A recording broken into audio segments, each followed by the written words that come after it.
Man, I've been waiting to sit for us to talk. When you first walked in the forum, because I saw you just standing outside by yourself, you probably had a whole lot of memories starting to come back, didn't you? I did. You know, when you think about it, Jim, 40 years ago getting drafted and coming into this building so many times, to battle, to go to war. But some of my greatest memories of my life was made in this building. And the Forum will always be a place that as I look at it or drive past it or come into it, it'll just bring back all the great times that the Showtime Lakers had, I had, Dr. Buss had, and then sitting here doing my first interview with you in this building. It was right over there. Yes. It was right over there. Exactly. And I remember we went in, we sat down, and ooh, this is Magic Johnson. I'm going to interview here. Stuff. But I remember we sat there, and your eyes were like this. Yes. And you were looking up and down. I said, what do you think? And you said, I can see myself now, running up and down the floor, no-look passes, making jump shots, cheering on the crowd. Man, I'm going to sell hot dogs, whatever I have to do, we're going to win in this. And that's exactly what you did. Yes, yes. Well, our first training camp and Coach McKinney really put us in great position. And I learned so much. I got to give Norm Nixon a lot of credit and Jamal Wilkes and Kareem, because I was a rookie trying to learn, and so they taught me a lot, took me aside. Norm and I really bonded well. And then I got to give, Jerry West, Chick Hearns. People don't remember this, that Chick Hearns was the assistant general manager at that time.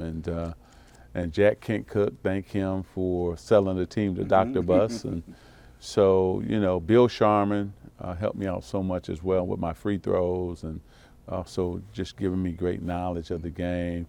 But those guys took me up under their wing, and Jim, I just was so hungry to win. I was so used to winning. I'd won the state championship with my high school team and then the national championship with Michigan State.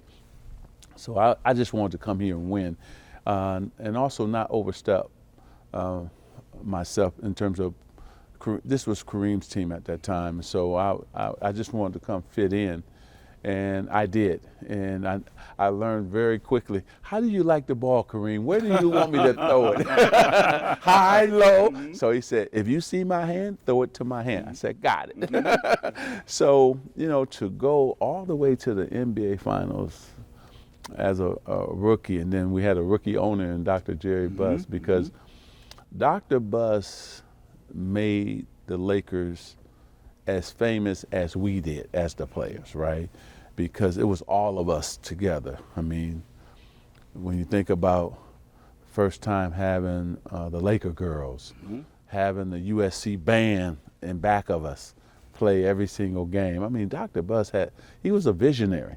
And not only was he competitive, but he also could see the bigger picture. He wanted to be a happening in here. And it was. I mean, we went all the way and won the NBA championship my rookie season, and it was on after that, And so that's why I say it was just great to be in this building once again, sitting here with you. You and I did my first interview in LA, and now here we are getting ready to, it's 40 years later, I'm getting ready to be 60, and we're doing it again. It's amazing. I guess it's true, man. Time flies when you're having fun. Yes, yes, and it has. I can't even believe it that I've been here 40 years. But this is my town. I love it. I love everything about Los Angeles, the people, the communities within a city, because we got a lot of little communities here in Los Angeles, within Los Angeles. So it's just great. I love giving back, and then I love what the Laker brand stands for. And so that's why I want to thank Dr. Buss again, and also Earvin Johnson for allowing us to be here today, too. Oh, yeah. You invented Showtime. I mean, it was Jack Kent Cook built the place. Jerry Buss developed it, but you were Showtime. You were the one that people, woo, Ooh, did you see what? I can't believe what he just did. Between his legs, around his back. Look at that smile. I mean, it was entertainment. Whatever happened on a Tuesday night, people were talking about it all day Wednesday, what they saw the Lakers and you do the night before. Well, I couldn't wait for myself to grab the rebound and get out on that fast break. And I tell you, when you have a guy like Jamal Wilkes on your right, and then Norman Nixon on your left, and then Kareem trailing, and at that time Jim Jones and Spencer Haywood, and, you know, the type of players that we had, Michael Cooper with the alley-oops, the Cooper Loop, the famous Cooper Loop. I wanted to entertain the crowd. I wanted to win, but also within winning, entertain the crowd at the same time. And we were able to do that. And Jim, I wanted to bring people to their feet every single time, right? And we were able to do that. We created such a show, but a happening within this building and also in the league that people just couldn't stop our fast break because once Kareem got it, the rebound, kicked it to me, we were devastated on that fast break. I remember your first game down in San Diego. Kareem gets the winning sky hook. Oh, you would have to bring this up. Oh yeah, and then the first person to jump on his neck was you, and Kareem looked at you like, "What are you doing?" And he with that stoic look. Yeah, that stoic look. Yeah. Come here, rookie. I said, okay. Don't ever do that again. We have 81 more games, and we can't get this high for just one game. So he scolded me in front of everybody. So I thought about it for a minute, and then I came right back up to him and said, if you hit a shot like that 81 more times, I'm gonna jump in your arms 81 more times. And he looked like, this dude is crazy. I said, Kareem, this is who I am. And Jim, you know, it was interesting because people thought we would never work together because of his personality and my personality. So we used to, okay, come down, I know, look, Cooper go in and dunk it, or Jamal would lay it up, the crowd would go crazy, and they would come out high-fiving. So we high-fiving each other.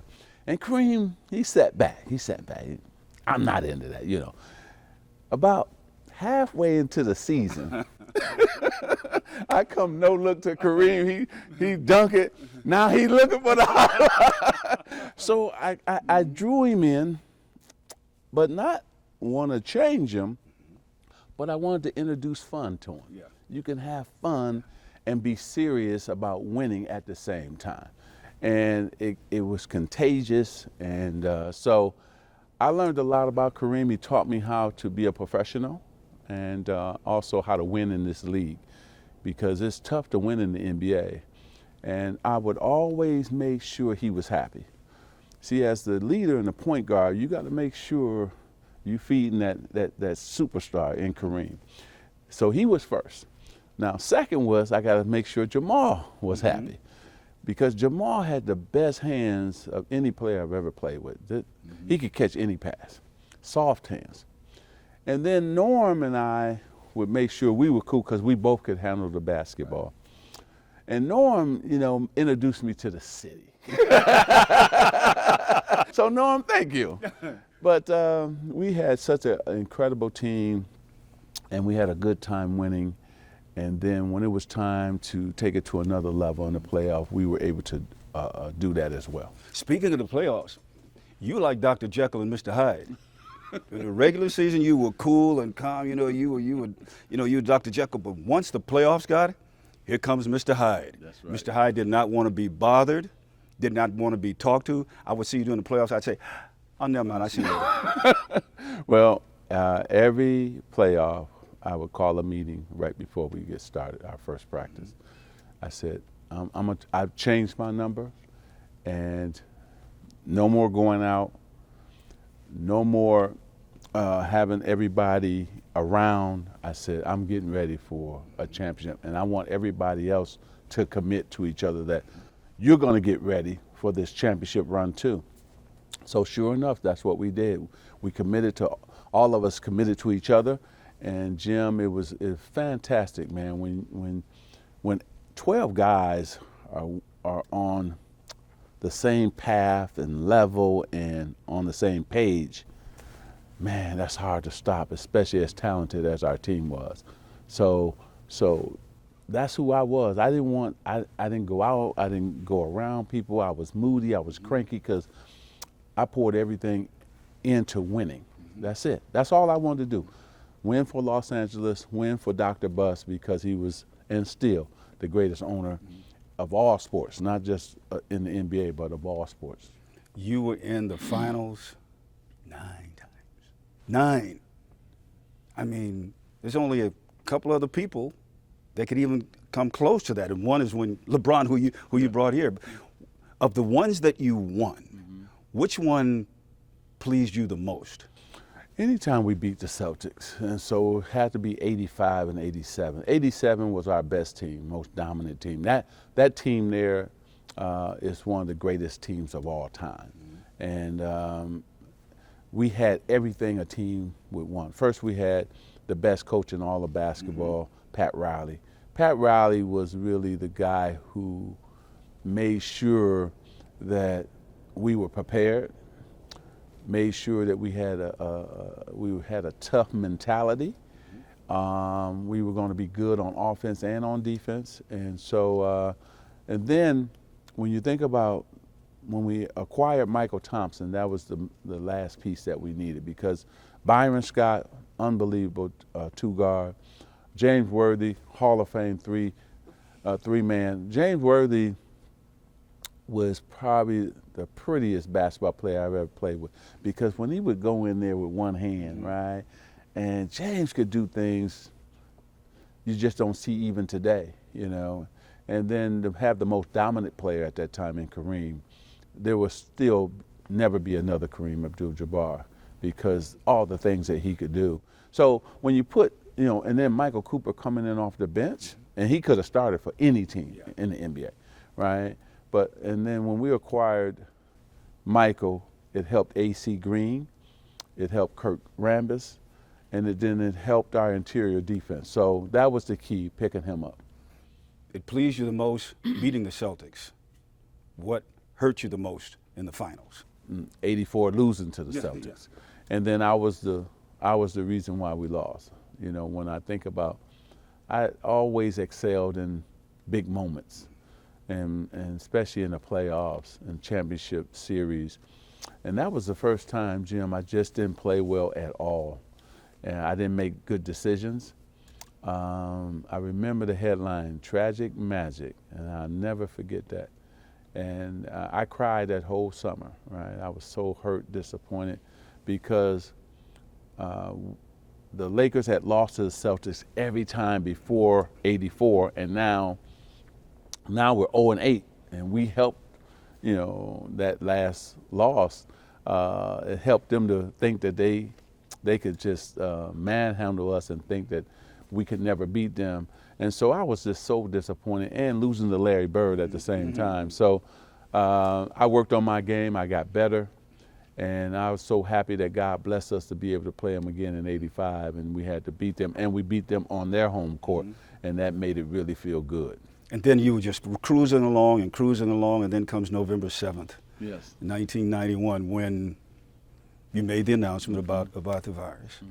And once again, you know, we're all sitting there saying, wow. I mean, we were so, and I'm going to say this word, we were so not innocent, but we were so dumb about what was going on. We thought we were going to lose you. But you had other ideas. Yeah, well, I think, you know, for me, you know, I believe in the Lord and God. So, you know, Cookie and I prayed a lot. And I've always been a person who met every challenge, right? I like challenges. And what really helped me was the support of the Lakers, of Dr. Jerry Buss. When we had our meeting, we cried together. And then the last person who really helped me was Pat Riley, what he did for me in New York when he was a head coach of the Knicks and had everybody pray for me. And he had me come out and he worked me out. So I owe Pat a lot. He's one of my best friends even today. And then Larry Bird. Hmm. You know, the things I talked to Larry on the phone, and I think that, you know, for him being concerned about me, Michael Jordan being concerned about me, really helped me out mentally, you know, because I had to deal with it mentally first before I could get into the physical things, taking my meds, working out, and those type of things. But here I am, you know, almost 30 years later, you know, and I'm still here. God has blessed me. And also, the last piece is when we had I remember coming into the building, making an announcement, but downstairs I met with the team first, and we all cried together. It was an emotional time, and I think that, you know, those guys picked me up, you know, and it was a tough time, an emotional time, but thank God for my teammates and also Dr. Buss, because Dr. Buss was going to make sure I was going to be okay. He gave me everything I needed, the top medical staff, making sure that anything else I needed. He gave me an extra year on my contract, all type of things to make sure I was going to be good. So thank you. You know, I'm going to put on my L's for Dr. Buss, because he was like a father to me. Because it was so important to you, not only to prove other people wrong for yourself, but for others as well, especially the young ones coming up. That's right. I had to help them, because at that time it was a death sentence. And so I had to, first of all, make sure that I went out and embraced my new status, that I was HIV positive. And so I had to go out and make sure that I promoted safe sex or talked about HIV and AIDS, and make sure that I become the ambassador to the disease. And so it was something that, you know what, I said, Elizabeth Glazier, she was the one who really turned my world around, who said, hey, Earvin, she was dying at that time of AIDS, and she said, Earvin, we need you to become the face. And I said, okay, that's what I want to do. So I went around the country and talked about it, talked about my experience. Cookie and the kids were fine once I helped educate them. And so even today, I'm still doing that right now, you know, and so I'm still taking my meds, doing what I'm supposed to do. And so it never ends, right? But I'm just blessed to be here right now. Because when you think about it, not only were you sent here to be a great basketball player, but to teach a lot of people about a lot of things. In a lot of ways, you're a gift from the basketball gods above. Well, thank you. I've been blessed so much. Great parents, great family. And then, you know, to marry the girl of my dreams, you know, and Cookie, and her being my partner as well as my wife. And so, and then come to a great city and play in this great building. And I just always came here, Jim, to not only win championships and be the best player that I could, but also I wanted to affect change in the city. And I think I've done that, you know, and especially in the inner cities of Los Angeles and also cities around the country. So the scholarships, the different HIV and AIDS organizations we've helped out, the different health fairs that we put on to make sure kids get their physicals, from the technology centers that we built. So, you know, on and on and on. I wanted to affect this city in such a great way. And so I think the city has loved me, and I've loved it back. It's a great love affair we've had. Exactly. Because this was all part of you being a big businessman that you told me a long time ago you wanted to be. Yes. Well, again, Jim, as we were sitting over there, you were the first person I told. I said, listen, I want to win championships here, but also after I'm done, I want to be in business. Now, you were the first one that said, you know what, Earvin, okay, you can do it. Now, everybody else I was saying that to, they were like, you should have just gone straight on basketball. But here I am, you know. But Dr. Buss again, you know, I told him that after my career, we spent so many great afternoons and nights together. And he always asked me, what do you want to do after basketball? I said, I want to be a businessman. And he finally said to me one day, he said, okay, meet me at the Forum at, I don't know, it was like noontime. We're gonna have lunch, and I'm gonna open the books up to you and let you see what the Lakers business is all about. So he was teaching me the Laker business. And then he said, I'm gonna start introducing you around town to all the people you need to meet. And he did that. And pretty soon, it was like every time we met, it was more of he was teaching me things and we were socially having fun. And so everything that I am today, right, as a businessman, owe it to Dr. Buss. And then, you know, now all my great partners that I have with the Dodgers, Mark Walters and Peter Gruber, everybody, Bobby, on and on and on. And so Michael Ovitz here in this town, he was the biggest agent at that time. He helped me so much. Again, just put me with the right people and started me off in business. So, you know, I can keep going. There's so many people who have played a hand in my career, but Dr. Buss was the first one. And if it wasn't for him, I probably wouldn't be where I am today. So I still owe my main man, Dr. Jerry Buss, a lot of credit. Because there were a lot of people who laughed at you when you told them you wanted to be a big businessman, but now they want to work for you and with you. Yes, you know, it's great when you can have people call you and want to work with you, want to work for you. And I got, again, you know, when you think about, you know, right here, the Dodgers are in first place. Our soccer team is in first place, LAFC. So, you know, the teams are playing great, the Sparks. But Jim, they had to know I was serious first. Once they saw that I was serious, then they said, okay, all right, this guy is serious about being a businessman. He'll do whatever it takes to be successful. You know, every morning I get up at 4 o'clock in the morning. And I'm ready to go. I call back east, I work out, and then I'm in the office all day. So I took that work ethic from a Dr. Buss, from all the different people who helped me along the way. And so, again, I'm successful because I got a great team. So I got to give them a lot of credit at MJE. And then I work with and partner with a lot of great people too as well. It's amazing. You've gone from Earvin to Magic to this billion-dollar empire that you are in charge of right now, and now people call you Mr. Johnson. Well, that's what I've always wanted. Yes, Mr. Johnson. You know, to take one step, one step, one step, and I think that, you know, again, you have to have a good strategy, and you have to execute on that strategy. And I've been able to do that because I started in the inner cities. You know, the first thing I built was the Magic Johnson Theater, not too far from here. And then opened up those Starbucks, not too far from here. And so everything happened really within 2 miles of the Forum, 3 miles. Everything started right here. And then eventually it just grew.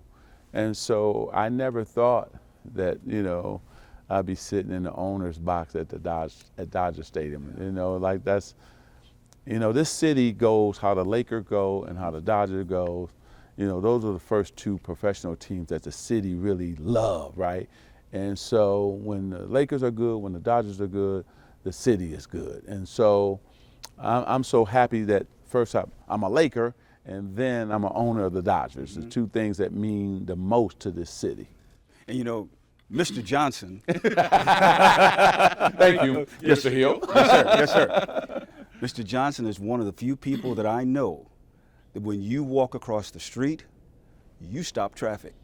Well, I mean, there's only a few. Muhammad, you, Muhammad, you. But you know what I'm getting? You're one of the few. Yeah. You stop traffic, but everybody loves you. Well, I think for me is that I'm a people person.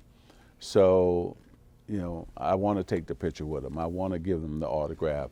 I want to high five them, encourage them to stay in school and get good grades, you know, for those young people. So, and I want to see everybody play on a level playing field, you know, so that's all colors of people. I want everybody to have a piece of the American dream, and that's really important to me. because I fight for those who don't have a voice. So I become their voice. And that's why all the inner cities of Los Angeles, they know me. They know I've been there, all these schools. You and I always helping. We're always in schools. We're always high-fiving these kids and uplifting them. That STEM lab that we were at in Crenshaw High School, that means a lot to those kids and to that community. So these are the things that I've always been about. My mother taught me that, give back. And so I got this platform, Jim, and Dr. Buss taught me that a long time ago. Earvin, utilize your platform to bring about change and make people feel better, right? And that's what I've been trying to do, you know. And so I remember St. Mary's High School, right down the street here, a young lady called and she says, I want you to take me to my prom. So I went to the prom at St. Mary's and took the little high school young lady, and it was one of the best times I had, you know. So these are the type of things that Magic Johnson is all about. Really, I say Earvin Johnson. Magic Johnson is one thing because that was on that court doing his thing, but Earvin Johnson is the guy that does things like that. And so he believes in everybody, again, should have a chance to experience the American dream. I wish people could experience watching you when you go to schools and these young people as they listen and watch you, because you just got through talking about going over to Crenshaw High School. I remember, man, when we did an interview after that, you started crying, and I'm saying to myself, no, man, don't do that. Don't do that. Because it was so profound how deeply involved you are with these young people that you were just overjoyed to the point of tears. Yeah, because I know what that STEM lab is going to do for those young people. And I'm getting emotional now. If kids from the black and brown community are going to catch up to kids that live in the suburb, we have to have STEM labs. We have to be about engineering, that's where the jobs are going. And so a lot of times our books are old or torn up, or we got to share a book, or we don't have computers or laptops in our classrooms. And so that is a big problem for those kids really having great grades and then moving on to college. So when the Lakers, put this incredible STEM lab in Crenshaw, and to see the smiles and to see these kids embracing, taking their learning to another level, right? Their education to another level, that just got me. And so I care about this city deeply, deeply. And I always want to bring about change and bring good things to kids and communities that been forgotten or left behind. And so that's why that's important. And I always cry, you know, when I see somebody else happy. That's probably the best thing about me. I'm still the point guard. Yeah. Dishing. I'm still just doing it, but I'm just doing it in a suit instead of those little hot pants we used to wear. You're the point guard of goodwill. Goodwill to mankind. Thank you. Goodwill to, first of all, your own kind. Yeah. And you see how people react. You know the responsibility you have. It's by, like Dr. King, one of my favorite sayings by Dr. King, giving back to your fellow mankind is one of the most noble things that anyone can do. And for you, what can be more noble than helping our young people? Yeah, and you know, listen, you get blessed to do what you do on that court. 505 it used to be in this building. And man, I was living out my dream. But there's a lot of people who don't get an opportunity to live out their dream.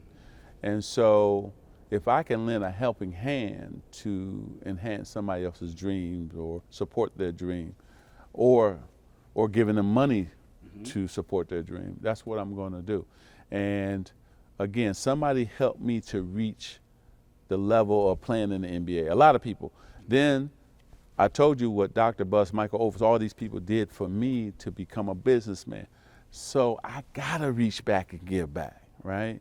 It's my turn now to do that.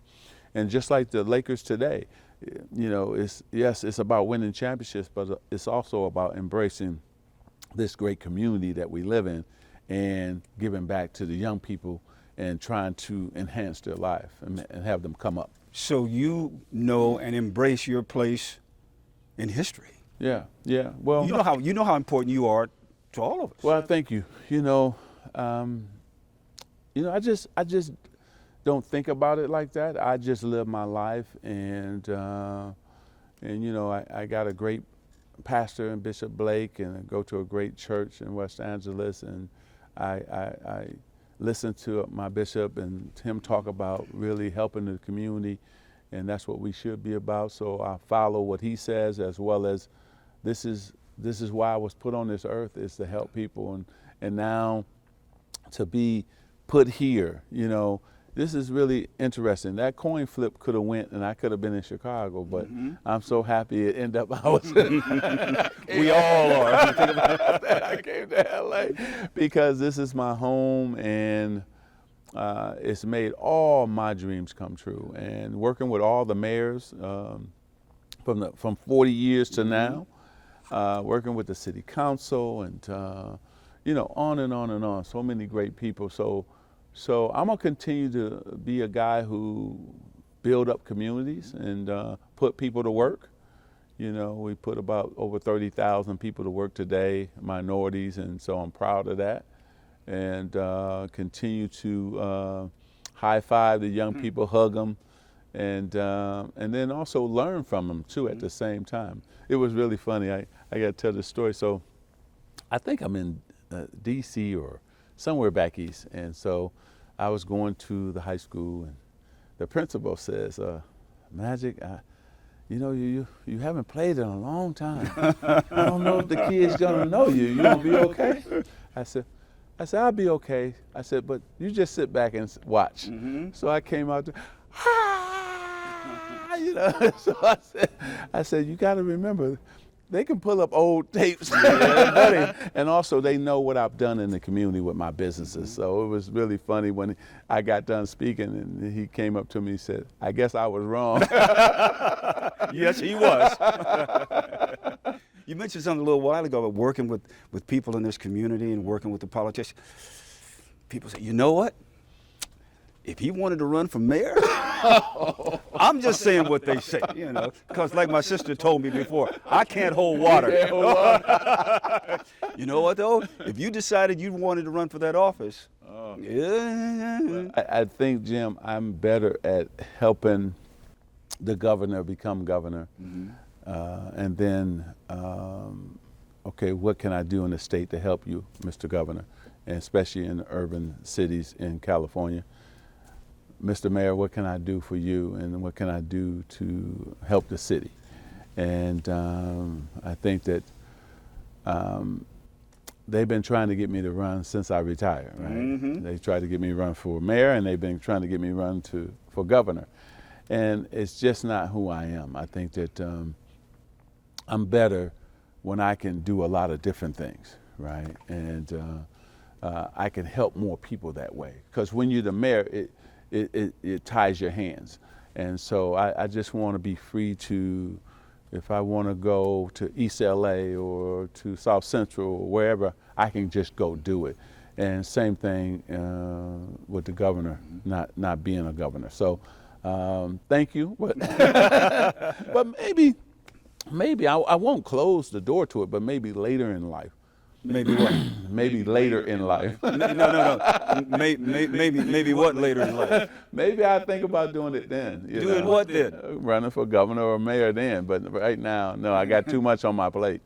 How far down the road is maybe then? I'm just, you said it, I didn't. I didn't go there, you went there. Yes, I did. It's on me. Yeah. You know, I don't know. It's just, I can't think about it now because I got so many things going on right now.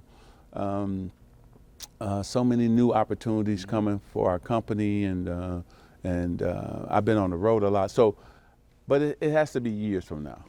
I was thinking, you've gone from Earvin to Magic Johnson to Mr. Johnson Now, somewhere out there in the deep, dark secrets of the world is Mayor Johnson, Governor Johnson. I'm just repeating what I heard. Well, You say. Well, I think, Jim, I would have a clear understanding of what people need and want. Wearing the hats that I wear, first of all, the business hat. So I understand, how to create jobs for people.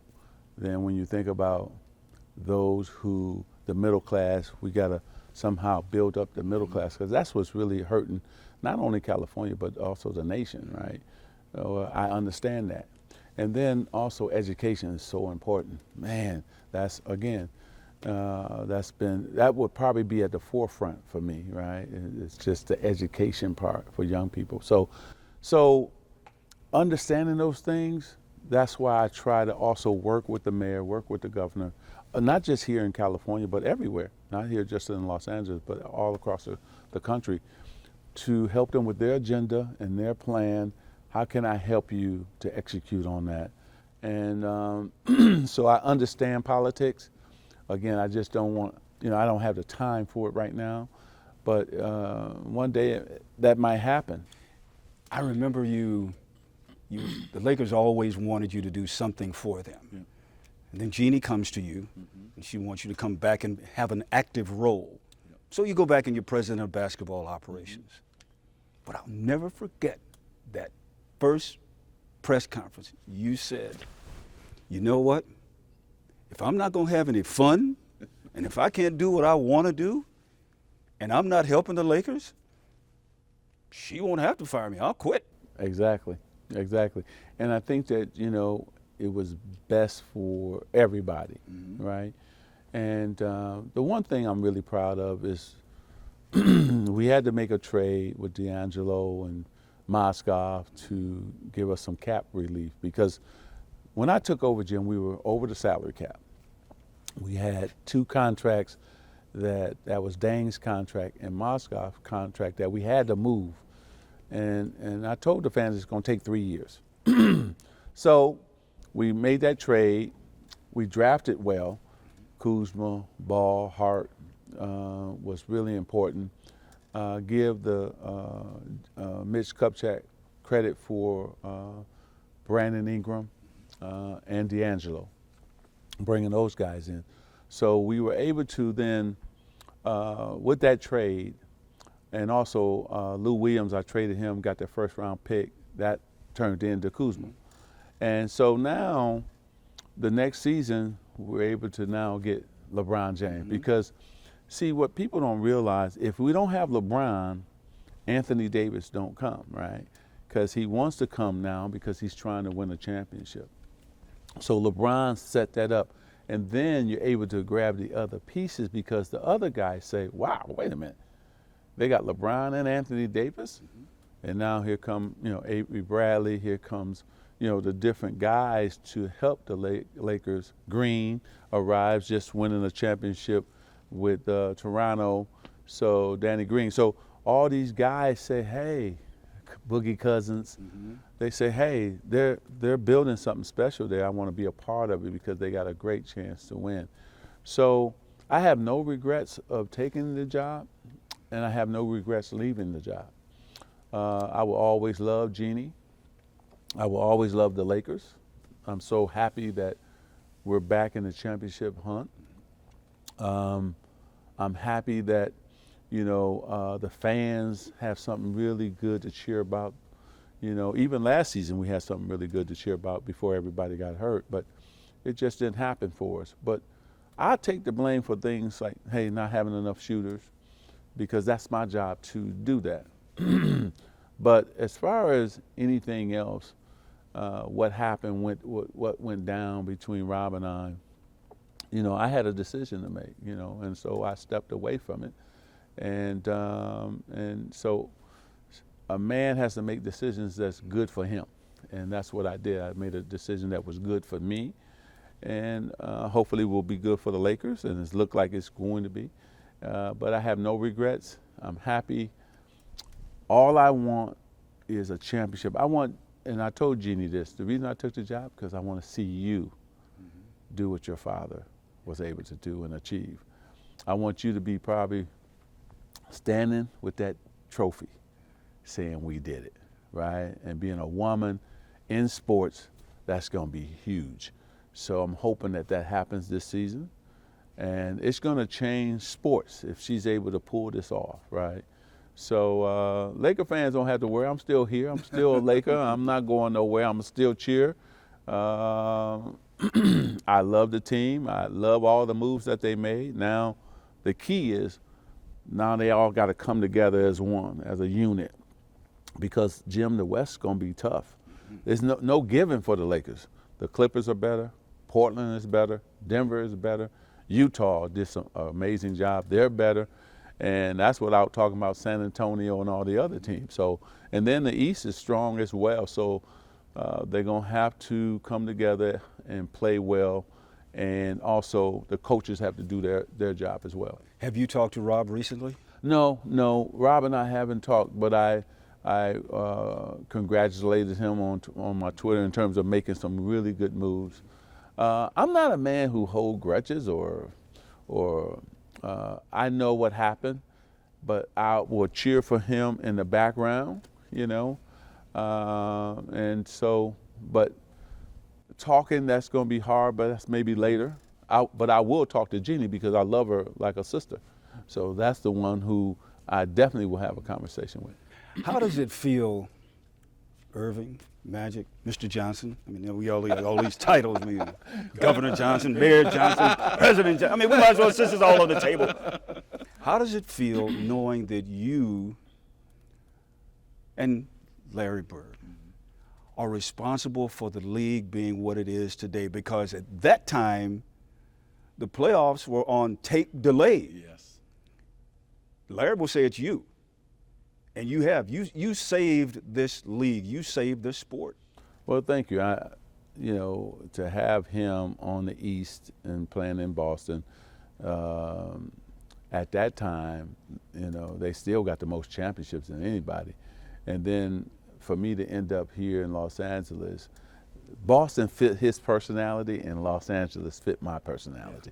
And we were able to take the game from tape delayed to live TV to showing us on Saturdays and Sundays to what it is today. I mean, it's amazing where the league has gone and how technology has taken all these players. I mean, look at LeBron. I think he got over 40 million followers from around the world. To be able to see something like that, the growth of this game and this sport has been just truly a blessing. Yes, Larry and I jump-started, but these other guys have taken it to a whole nother level. And also the Dream Team helped too as well, open it up worldwide. So I feel good about what we accomplished together, Larry and I, and also how we were able to change the league and change the game of basketball, not just here in America, but around the world. And then a guy named Michael Jordan came along. Yeah, some guy that can just walk in air. And so I think the three of us was able to really take it to a whole nother level. And then look what LeBron and KD and Steph and I mean all these amazing players that we have, the Greek Freak that we have today. They're really household names around the world, with LeBron being the ambassador. He's the chief. He's the #1 player in the world, and everybody else follows his lead. And so, and that's another thing I wanted to say, Jim, is that because he believed in me and I believed in him, and he decided to come here because he believed in the strategy that I had. I wanted bad for him to win a championship here, because everybody doesn't know this. Winning a championship in LA is like winning it in no other place. I know that. I've seen it. They're going to have 2-3 million fans out there that parade. And a lot of kids have not seen a parade, and they need to see a local team win a championship. And I'm hoping that the Dodgers do it in the fall, and then the Lakers can do it next summer. Bringing LeBron was the most important thing you did while you were with the Lakers. and now here comes some other people. Now comes AD and stuff. How is he going to help LeBron and the Lakers get back to where they want to go? Because LeBron now, the game will come easier for LeBron, and his workload won't be as heavy.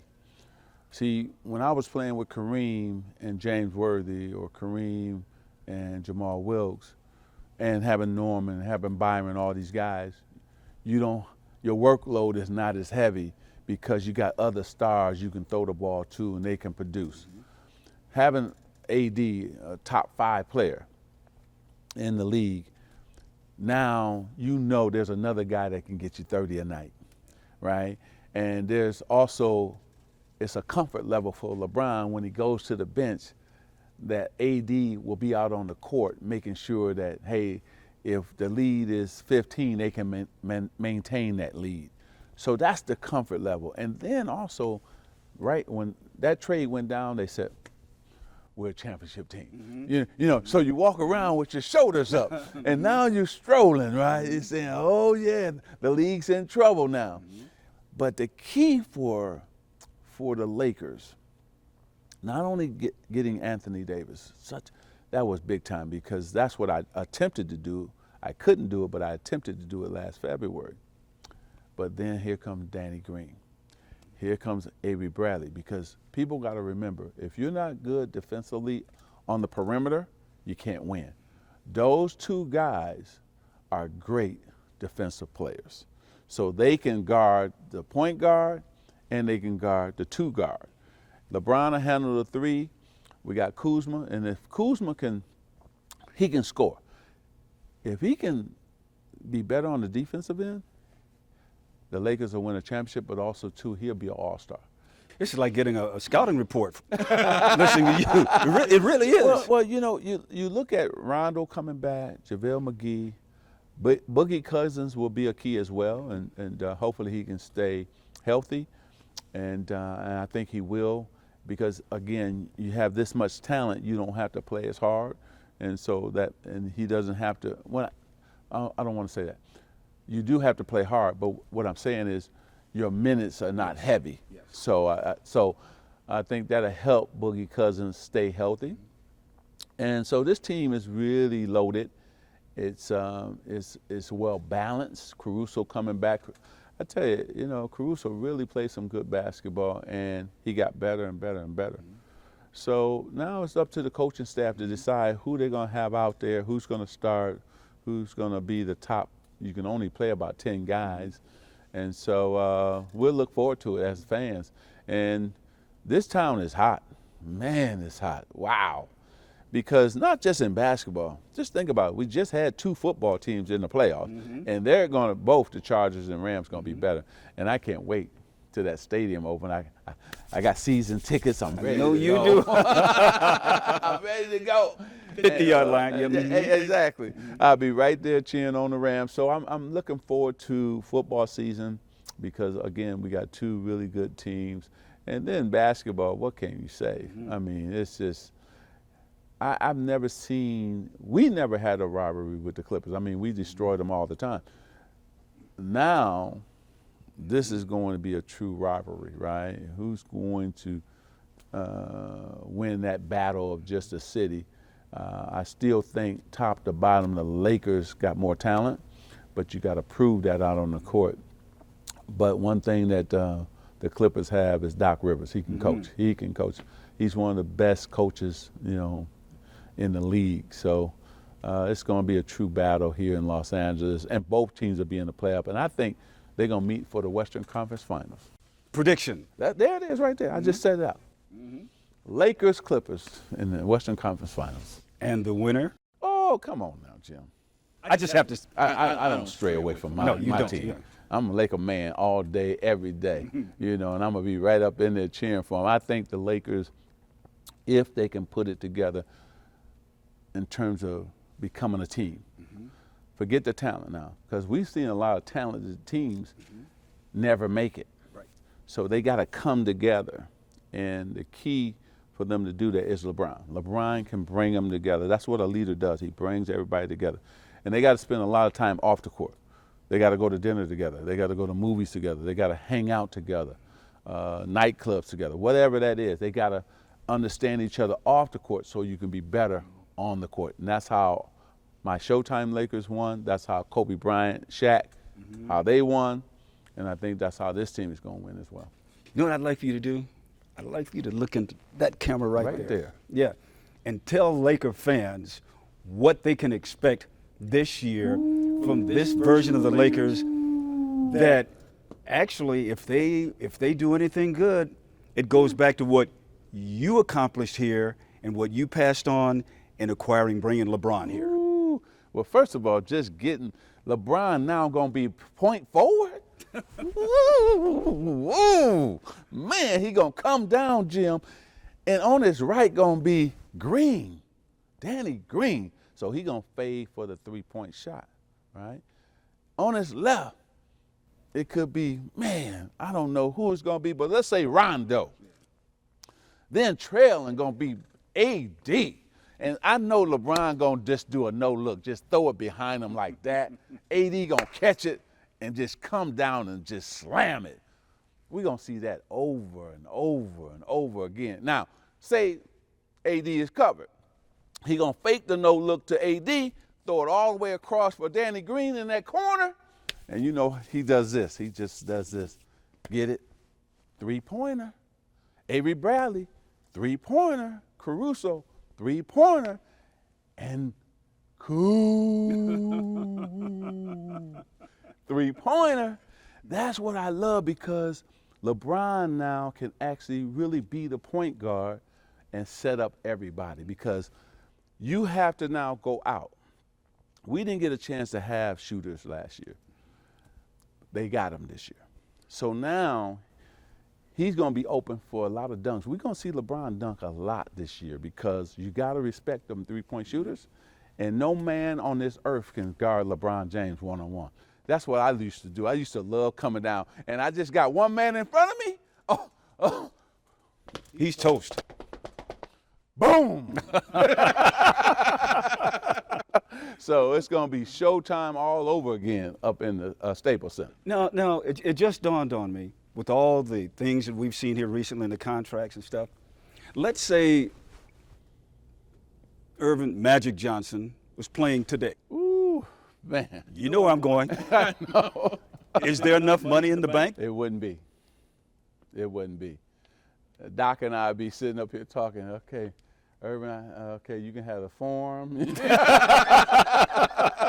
have all the buildings I own.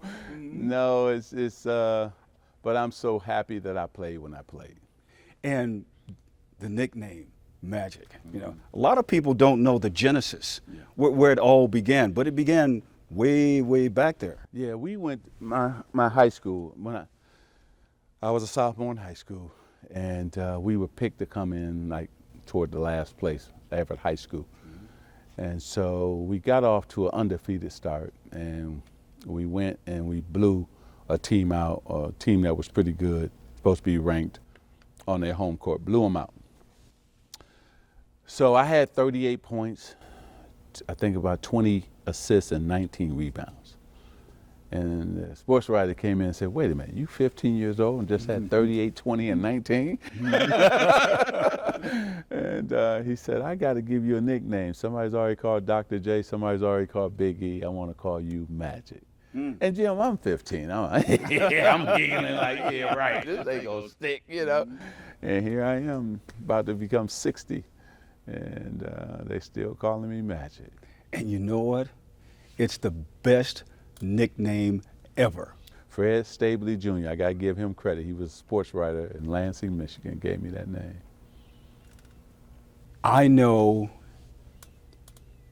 whenever I hear you speak, one of the cool things about hearing you speak, as we wrap this thing up now, before you thank anybody, you always say, God is good. Yep. And it's like, once again, here you are here. You were sent here by him. You're one of his angels. Yeah. Big, tall, very wealthy angel to do his work here. And you're doing all that and then some. Thank you. Thank you. You know, I think you got to understand your purpose.